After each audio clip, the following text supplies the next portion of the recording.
आता मी परमेश्वराला सगळीकडे जोडते. आता ह्याला जर 10वीत 94% पडलेत म्हणजे हा अभ्यासाशी प्रामाणिक आहे.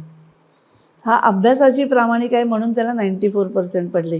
सोपं नाही आहे 90च्या वरती जाणं. कायम मी म्हणते 99 मार्क्स तर कोणीही मिळवेल, पण 99चे 100 करायचे असतील तर तुम्हाला कुठेतरी तुमची सिन्सिअरिटी, सातत्य हे गरजेचंच असतं. तसं ह्याच्या बाबतीत जर आता बघायला गेलं तर ह्याचं सातत्य हेच आहे की मी ह्याचं उदाहरण जसं देईन की ह्याचं सातत्य की यांनी स्वामींचं सातत्याने करतो आहे, याला सांगायला नाही लागत आहे किंवा याची आई याच्या मागे नाही लागत आहे की जा तू इकडं जा तिकडं जा हे कर, ताईंनी सांगितलं हे कर. नाही, हा त्याचं करतो आहे. त्याचप्रमाणे तुझ्याचसारखी जशी मी सगळ्यांना माहिती आहे ती विनीता, ती गोल्ड मेडलिस्ट आहे. हां, ती पण पहिली आली आहे. तिला पण ती कॉमर्समध्ये ती BComला पहिली आली आणि तिला गोल्ड मेडल मिळालं आहे. तिचं आजही ती माझ्याकडे येते आणि जेव्हा मी तिला सांगते की हे तू करायचं आहेस, ती न चुकता ते करते.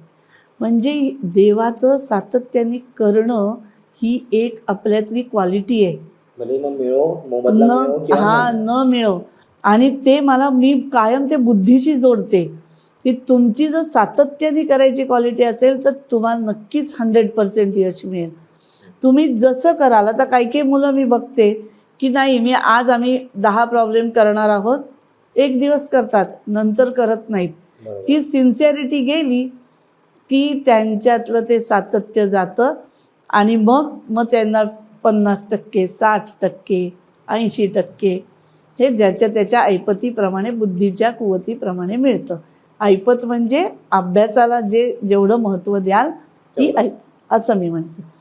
तर तुमचं कसं आहे, तुमची परीक्षाच म्हणजे तुमची परीक्षा ही पास झालात की संपली नाही आहे. तुमची परीक्षा ही आयुष्यभर आहे. बरोबर. कारण तुम्ही लोकसेवा, तुम्ही लोकांच्यासाठी तिथे उभे आहात आणि नुसती लोकांच्यासाठी नाही तर तुम्ही वरच्या लेवलपासून खालच्या लेवलपर्यंत सगळ्यांना उत्तरदायित्व आहे तुमचं.